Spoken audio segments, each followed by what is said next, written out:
Welcome back to the Iron Insight. Thank you for starting your week off right with the Iron Insight. My name's Bryn Bryn Welds. And I'm Andrew Nichols, the co-host. Today we have Cody Freeze with Badass Workbenches out of actually pretty close to Bryn out in Nebraska. How's it going, Mr. Cody? Good. How are you guys? We're doing all right. Just getting geared up and ready for Fab Tech. We hear you're not going to be there this year. What show are you going to be at? So we got Husker Harvest Days in Grand Island, Nebraska. That's I've been working right. that show for like 25 years total. I mean, from previous businesses. So I've kind of got a group of guys there that expect to see me there every year. So this year we're at the overlapping. I'm just not able to make it to Fab Tech. Yeah, that's a hard one to pass up for sure. I've been to two of them and it was a blast. So Yeah, big show too. So it'll be good. absolutely. So you make some of it's in your name, Badass Workbenches. You make probably some of the coolest workbenches and tool cabinets and organization, cabinets and stuff for workshops. Where did it begin? What was kind of your first lucky strike for an idea? Well, I mean, to kind of bring it all back to where it started. So I grew up in the power sports industry. My father owned a motorcycle and ATV shop, so I grew up in that world, and it just wasn't something that I wanted to do.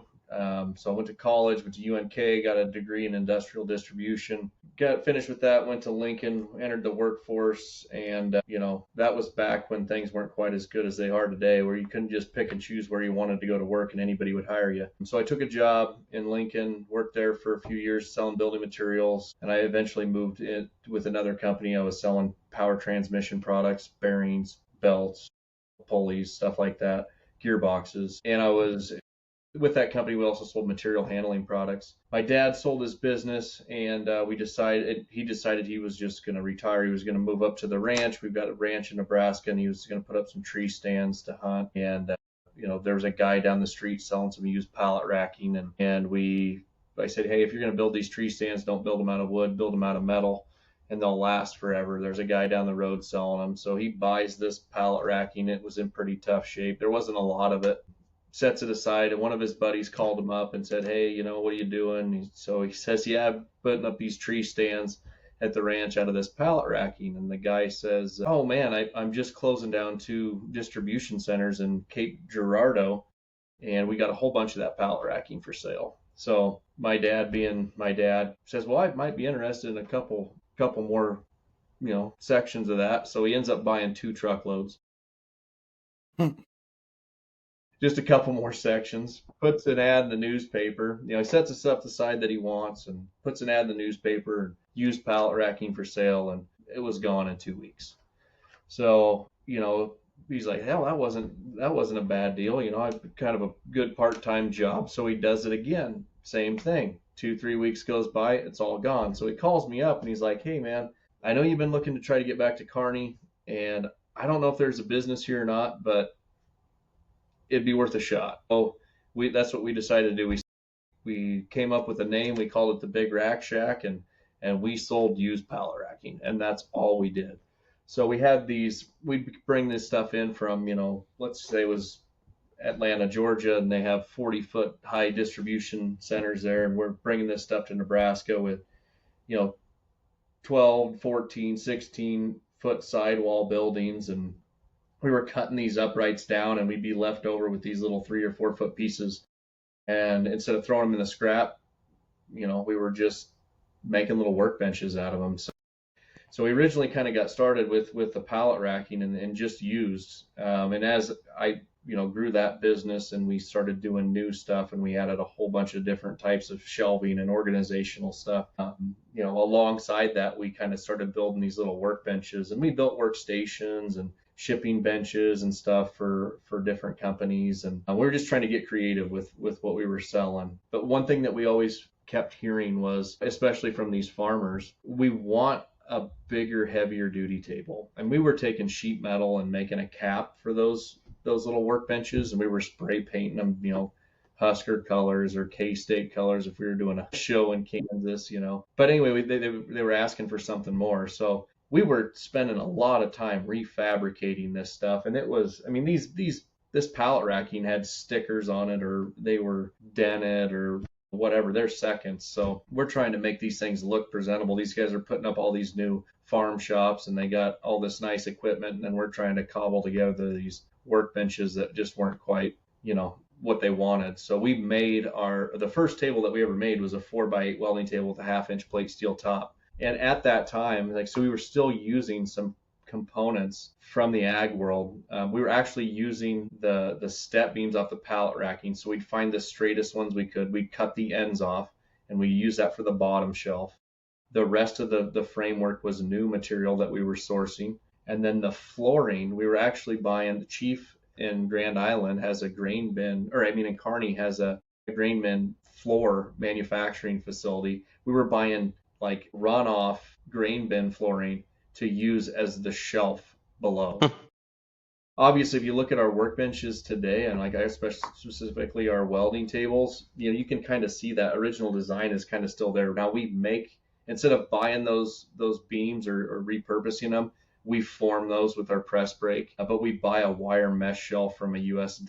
pallet rack deck manufacturer in Minnesota that sells us that wire grating that goes on the bottom of our welding tables. So that's really where it started. I didn't really know that there was going to be a business for it, when we first got started. The cool part was that there was an ag magazine called Fastline. It's kind of like Tractor House. I don't know if you guys have seen it, like you pick it up at the gas station or whatever. It's like truck paper, right? If you go to a truck stop, they got the truck paper. Yeah. So anyway, it was called Fastline, and we put a bunch of stuff in there. I'd have pallet racking and workbenches and all this different cabinets and stuff, new and used stuff that we were selling, and it went out all over the country. And I get this phone call from this guy in North Carolina, and he says, I'm looking at this ad in Fastline, and I see you got these 4x8 welding tables for sale, and I'd like to buy a couple of them. And I'm like, okay, great. And he says, well, how much for shipping to North Carolina? And the first thing that crossed my mind was like, this is a scam. Like, there's nobody that's going to buy this welding table and going to ship it clear across the country. So I get the quote, and it was a credit card order. I don't know if you guys have ever done business with a credit card, but it was almost too good to be true. Like, I'm going to sell a welding table, 2 welding tables to a guy, and he's going to pay $1,200 in freight to get them in North Carolina. He pays for it. I'm waiting for the protested charge, that never came. Like 3 weeks after we shipped them, the guy calls me up and he goes, dude, these things are awesome. He goes, I want to order 2 more. Oh my gosh. But I want you to build them a little bit different. Or can you do a custom size? And I'm like, well, what do you want? He goes, I want 2 5x8 1-inch plate tables. And at the time, I'm like, holy cow, like 1 inch, man. That 4x8 top's 660 pounds, 1/2 inch. Now we're going 5x8, 1 inch thick. That's 1,800 to 2,000 pounds. So first I had to ask the guys, I'm like, hey, do we want to even mess with this? Is this something we want to do?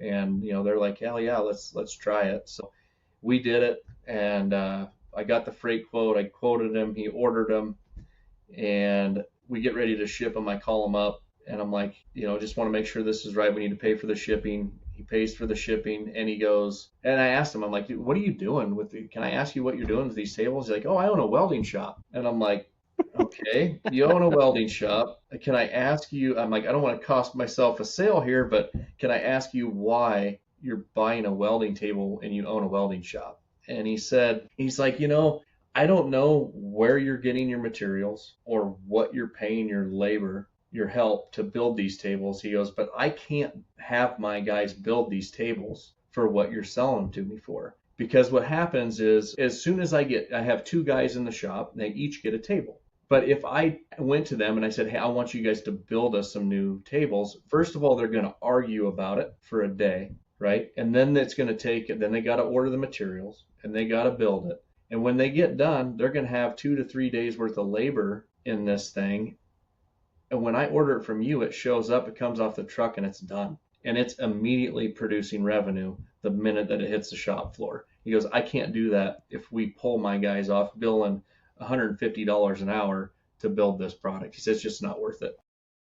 That was kind of the point where I was like, okay, well, we're selling welding tables to welding shops. Maybe we got something here. So after that, it was just like the evolution of the product from where it was at that point to where it is today. I mean, that's kind of just been an ongoing thing. The drawers, adding the drawers, the pegboard, leg levelers, fork channels, casters, keyed locks, dividers, upper cabinets, light kits. it's all just kind of been a progression that really just started with a simple 4x8 welding table. That's crazy. Yeah, well, I mean, when you think about it from a business standpoint, he is right. Pulling two or three guys off of charging $150 an hour, that adds up really, really fast. So, Yeah, for sure. interesting.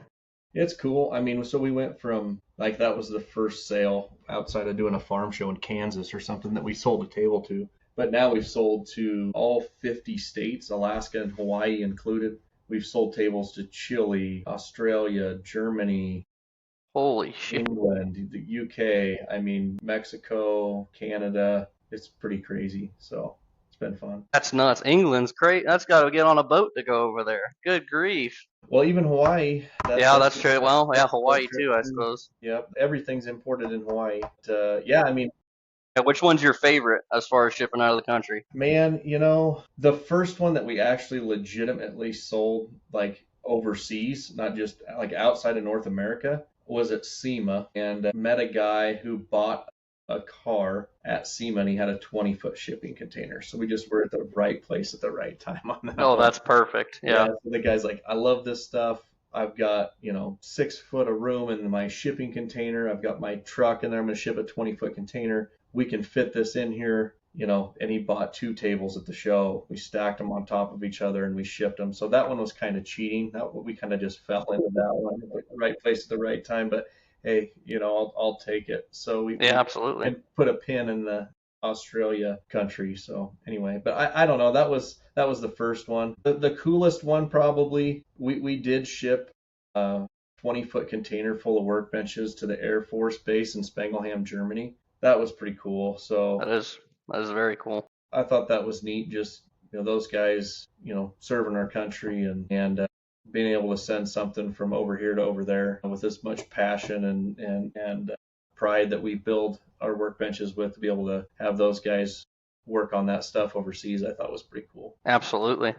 Speaking about SEMA, what are like the regular shows that you guys go to? Because was last year your first Fab Tech? Yeah, last year was the first Fab Tech. So when I started, I mean, I was doing farm shows, and I've if I haven't personally worked it, I've had an employee work almost every, if not every single farm show in the country. And I mean from coast to coast, border to border. We've probably been there. But and I seen the writing on the wall, right? When we got into this and we started, I mean, it was $7 corn. That may not mean a lot to everybody that's listening, but that's like $6 a gallon gas if you're selling gas. You're making some money. So, but that wasn't going to last forever. Now, today, corn's under $4 a bushel. That the ag economy is struggling right now. So I knew that was coming, and I wanted to prepare for that. And we have a product that anybody can use. Anybody who's working on anything can use it.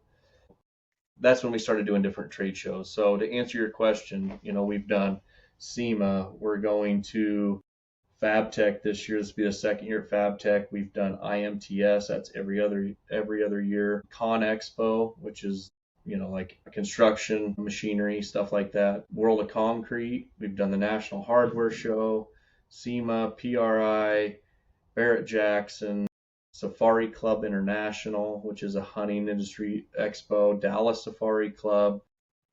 We've done some Mecum auctions, which is in the kind of the automotive world. We don't do those anymore, but I'm trying to think what else.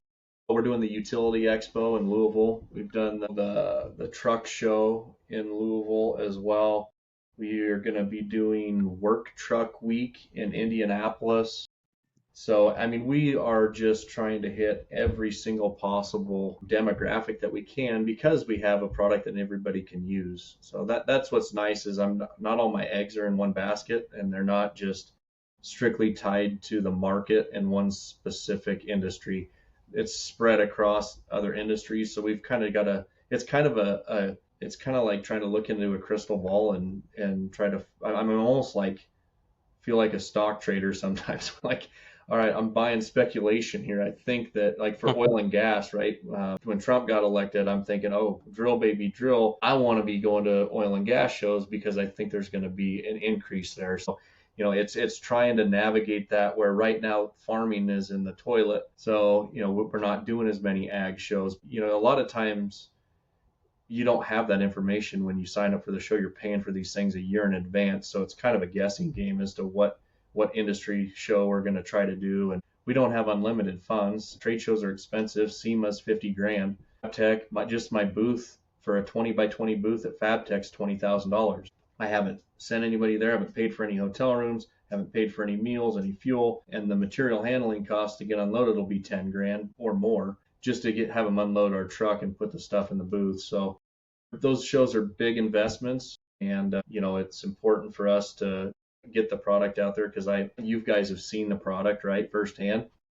Yep. It's pretty hard to look at a picture online or in a catalog and understand the value of what you're actually buying. So the price makes sense when you can touch it. It's hard to justify it if you don't know what it is and you've never put your hands on it before. Especially when you're not going to get this, like, because you probably won't remember who Lugo is, but at FabTech, we had him go stand in one of your drawers, and he's got to be at least 350. I mean, he's a big boy. dude.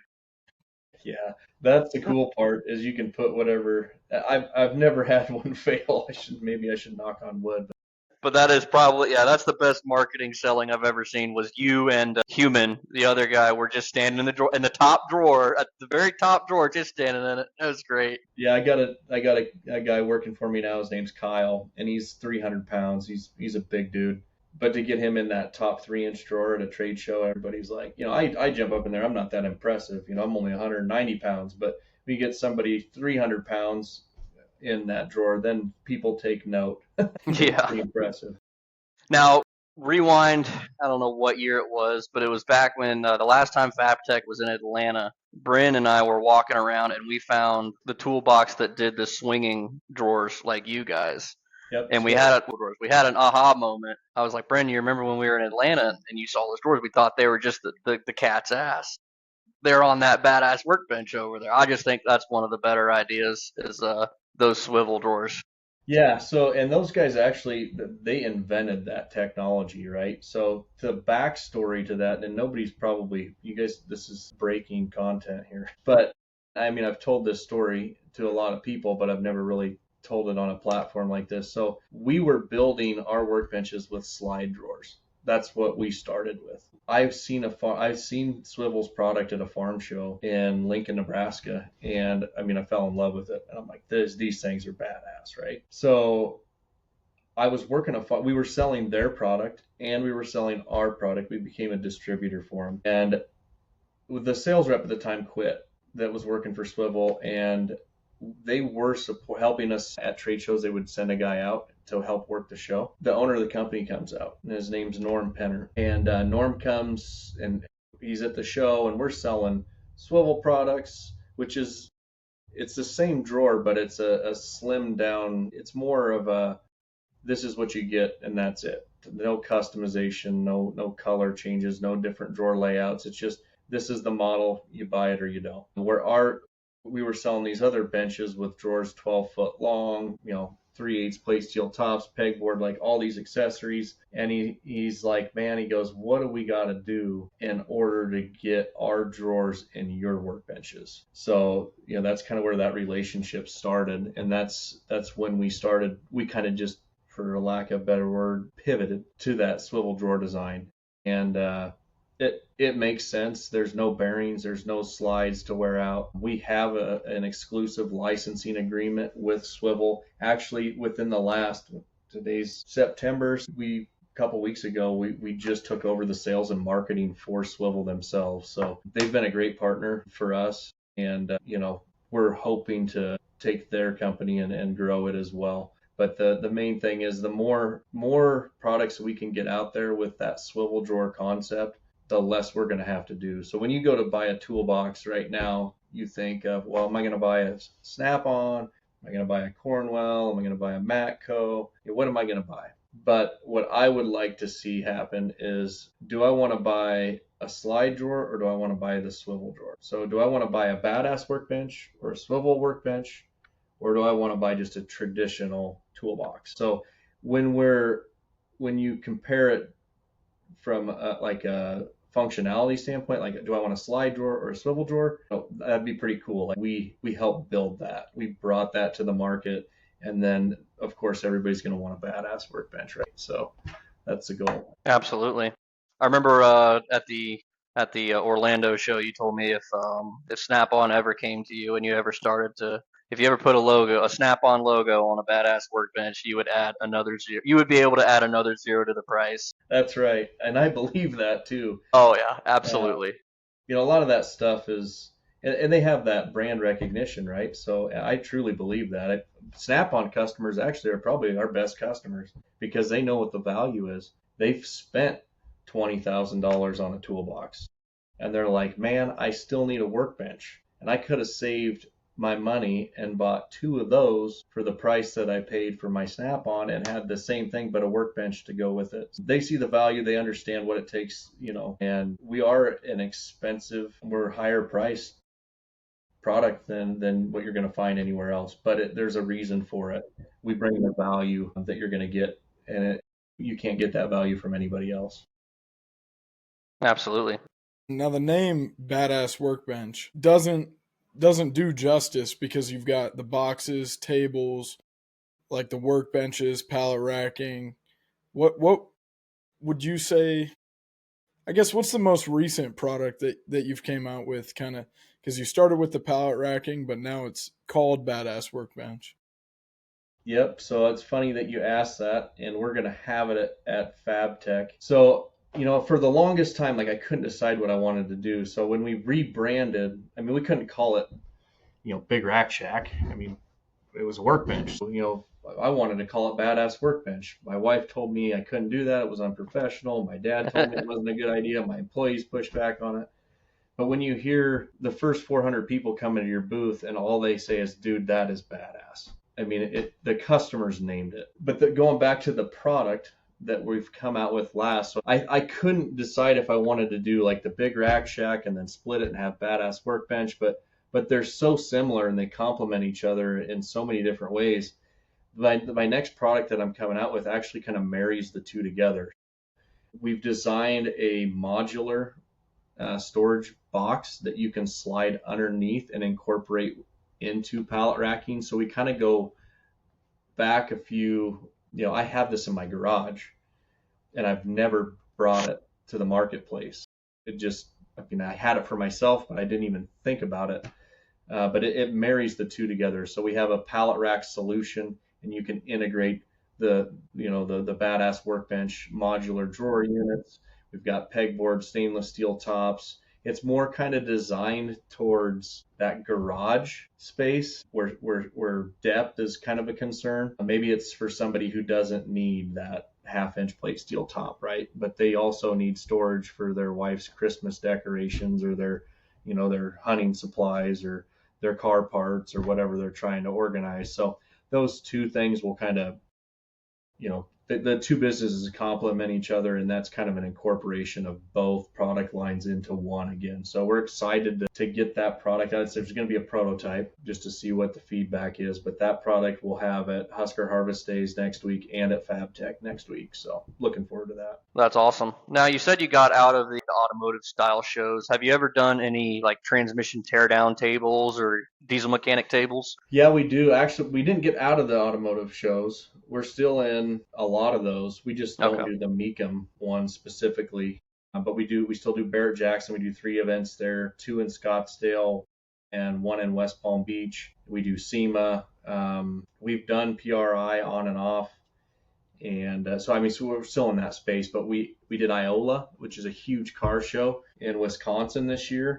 That was kind of fun. But we do have a teardown table. We have 2 different sizes. We have a 3x4 that we've always had, which has got a formed 1/4-inch plate top with a drain hole in the middle. It's got a tote underneath that you can pull out so you can go and dump your oil or fluid or whatever. It's not on the floor. And we've had that for quite a few years. 2 years ago at SEMA, we did actually have a conversation with, it wasn't Snap-on, it was Build-A-Bay. It was a division of Snap-on. And they came to us interested in those teardown tables, but they needed something bigger.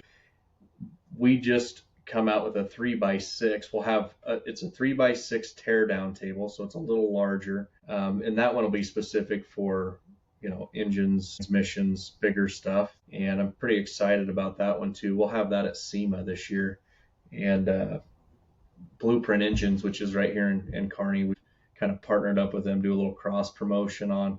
Shoot, they're right across the street from you.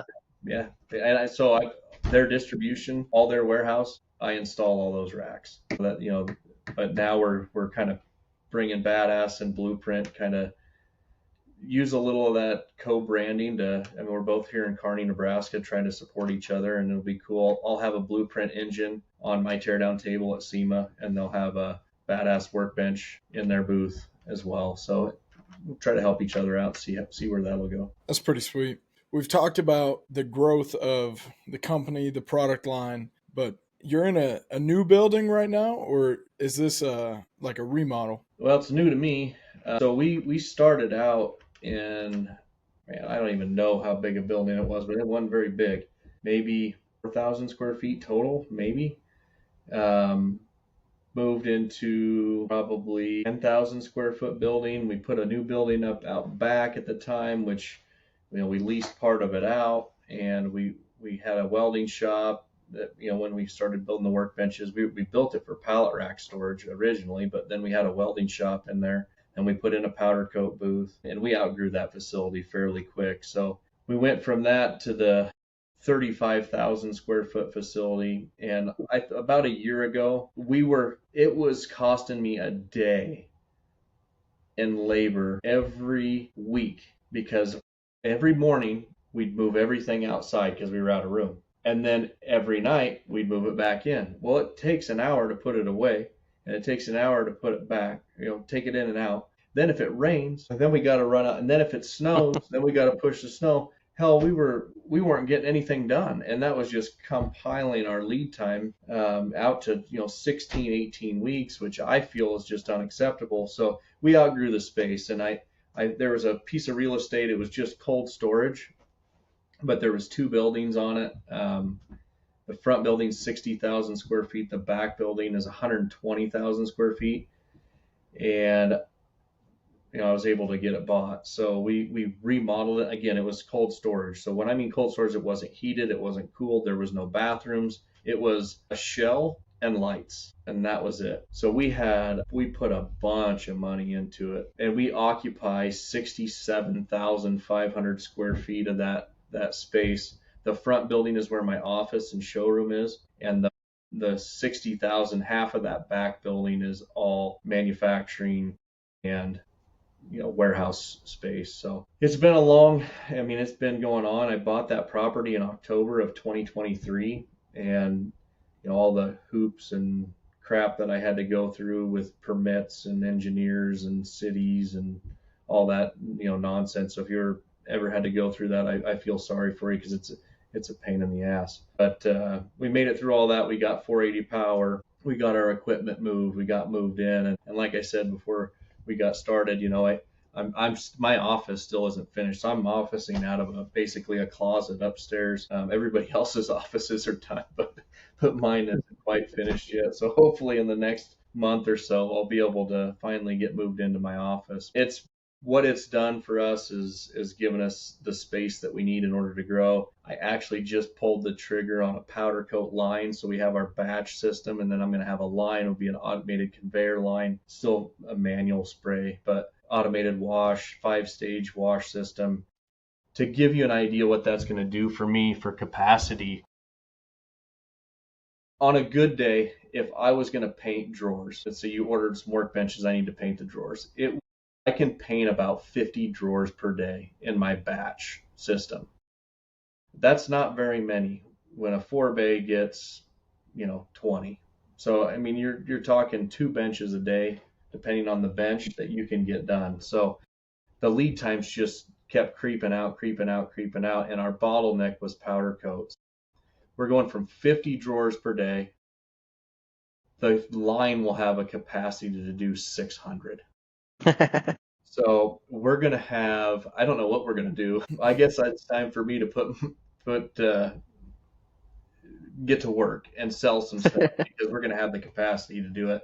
We shouldn't have lead times out past, 3 to 4 weeks. There still is a build time in there that we have to account for, but powder coat won't be our bottleneck anymore. So I'm looking forward to I'd that. say not. Yeah, for sure. How many feet a second does that line run? So that's 4 feet per minute. Per minute? Gotcha. So our drawers are complex parts, right? You guys have seen them. Yep. The frames are all welded together. They're fully welded. So we'll be able to hang a 3-bay size and smaller on the line. We're still going to have to run like our big vault cabinets and stuff through the batch, and like our 4 bays and those larger parts are just going to have to be done in the batch oven. But the capacity that it's going to allow us, and a matter of fact, we were so backed up, I had to outsource a whole bunch of powder coating. I spent $170,000 last year outsourcing powder coated parts. Holy cow. That's a good bit. Yeah, so it makes sense for us. We're ready for it. It's one of those things where it's expensive, It's one of those investments but we're gonna be able to see an immediate impact. And I guess if worst comes to worst, we'll look for some contract manufacturing to fill the gaps in between until we can get to the capacity we need to keep it running full time for ourselves. Yeah, I had a couple pretty good conversations with you in Orlando about that topic in general of when you go to buy a piece of equipment, are you sure you need it that bad? I was talking about press brakes and plasma tables, and whether do you cut enough parts to buy your own plasma table? Well, if not, well, it's probably still cheaper just to have someone else do it for you. So yeah, it's interesting to hear you say that you finally found something that was worth investing into. That would make it a lot easier. I think that for different reasons, we've bought different equipment over the years. I can remember so when we were in our old shop and we didn't have the room, so we form our fork channels, and those are the tubes that go on the bottom side of the workbench where you can drive a forklift in and pick them up. So like on a 4-bay, those things are 121.5 inches long. When they're lasered, they come in on a sheet, and you can have 200 fork channels on a stack this high. But when you form them, now all of a sudden 200 of them takes up 10 foot wide by 20 foot tall. So that's why we had to buy a press brake, was because we couldn't afford for space to have all these formed finished products in stock. We had to store them flat and then form them as we needed them. So that's the reason why we bought the press brake. The lead times, we needed them right away. So it was kind of like a just-in-time scenario where the steel supplier or the job shop was 6 weeks out on forming, but I couldn't order 6 weeks worth of material. So it kind of forced us into that position where we had to buy the press brake in order to get through the growing pains of the space until we found a larger shop. Now, the powder coat is just capacity issue. I mean, that's just what it is. We can only run so many products through that batch system a day. And if we're going to take this thing to where I want to take it, I would love to have another problem where, we're painting 800 drawers a day. Now we need to speed up the line or whatever that, whatever that looks like. That'll be a fun challenge to have. But when you know that it's a pinch point, you kind of know it. Still have to pay for it. And you still got to figure that part out, right? But it's kind of one of those, which comes first, the chicken or the egg. We just couldn't grow anymore if we didn't do it. So we just had to bite the bullet and go see our best friend, the banker, and make things happen. So. Wow, it's crazy that would be what the determination for getting a machine is. You don't have enough space to outsource the product. It's crazy the kind of things that go into that. Yep. How many employees do you have now? I think we are sitting at 15. We were as high as 20, but I've really gone through and been really super intentional.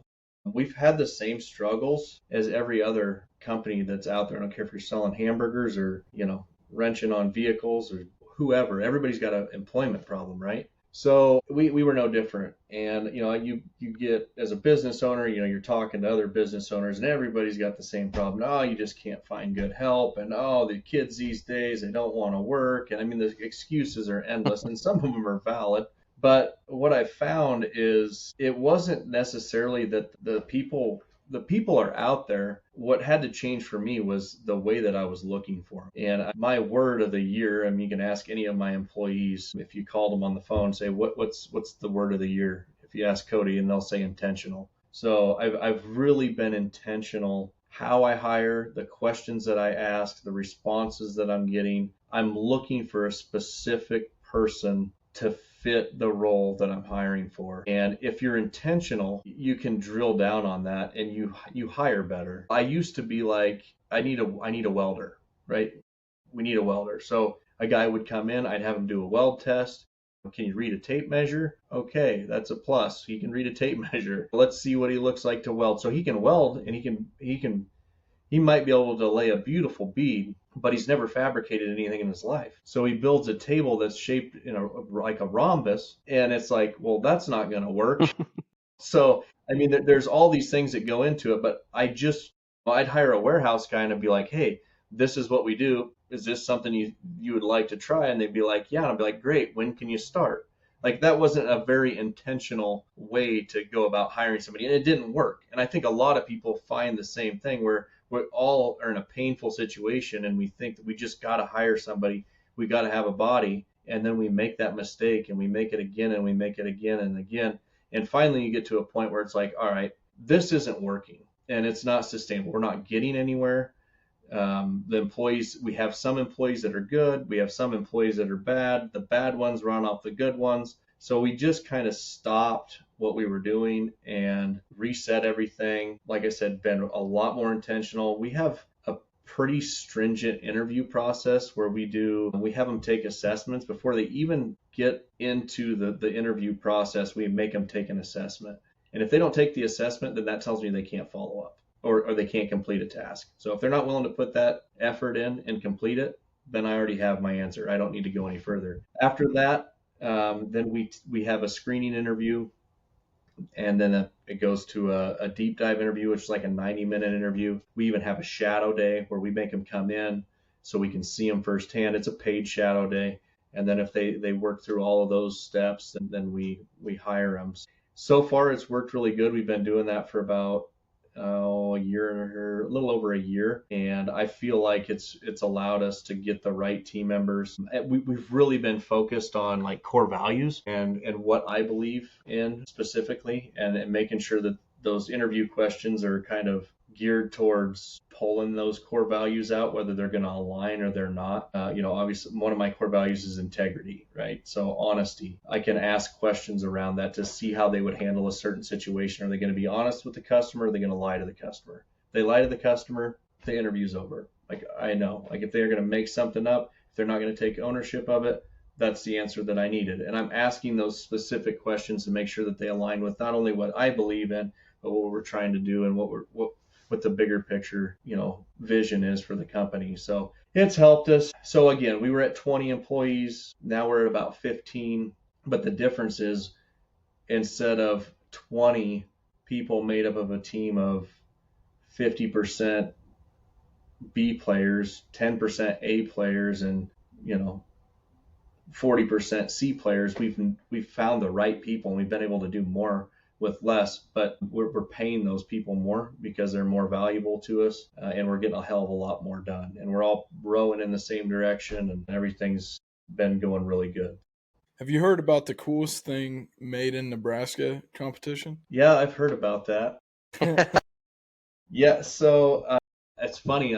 I don't think I've talked to as many people this week ever about myself and my business as I have this week, and that's kind of the reason is that coolest thing in Nebraska deal. So I didn't even know it was a thing. We got nominated. I have no idea who nominated us, but I just did an interview with the Kearney Hub, actually 3:30 today, and I did the news channel was in here. Channel 4 News out of Hastings was in here. Like, remember that was earlier this week or last week. So it's been kind of fun. It's got us a lot of publicity, but the guy at the hub asked me, like, what do I want from it? And realistically, I mean, it's not a personal thing for me. Like, I'm not going to be the guy who, I don't need to be a star. I'm not trying to take credit for anything. That I try to give credit where credit is due. I got a great group of people that work with me, and I couldn't do it without them. And we're building this thing as a team. But what I really want to get across from that coolest things that are made in Nebraska. And I can say this because I'm from the state of Nebraska. I was born and raised here, but the people in Nebraska are hardworking, and they wear their heart on their sleeves. I mean, they show it in everything that they do. The majority of people, I should say, but we all take pride in what we do.